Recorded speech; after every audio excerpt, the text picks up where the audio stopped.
дар дораи чорабиниҳо бахшида ба ҷашни 30-солагии истиқлолияти давлатии ҷумҳурии Тоҷикистон дар ноҳияи восеъ паради ҳарбӣ дар сатҳи баланди омодагиҳо доир карда шуд.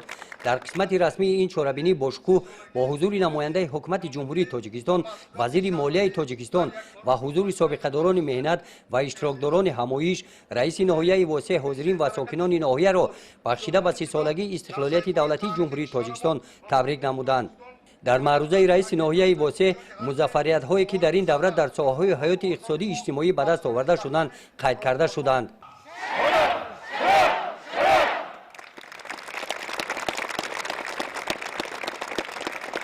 бо анҷоми маърузаи расмӣ сипас дар муҳити идона паради ҳарбӣ шурӯъ гардид.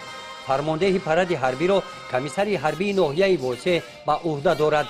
ба майдон байрақи ҷангӣ ворид шуда нахуст афсарону сарбозони қисми низоми 13483 вазорати мудофиаи ҷумҳурии Тоҷикистон мегузаранд.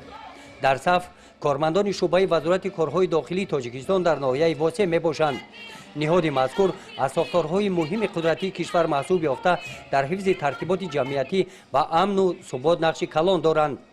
дар паради ҳарбӣ аъзоёни ташкилотҳои ҷамъиятии фронти халқӣ, ҳомиёни ватан, иттиҳоди ҷанговарони башардӯст аз майдон гузаштанд.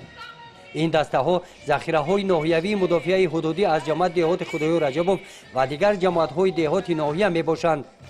ин қисмати паради ҳарбӣ бошад бо гузашти нақлиёти ҳарбӣ, мошинаҳои ҳарбии тасмачарх ва гирчарх иқтидори мудофиавии кишварро нишон медиҳанд. гузориши хоҷа Назриев, Худойназар Зуҳуров аз ноҳияи восеъ барои барномаи иттилоотии Навид.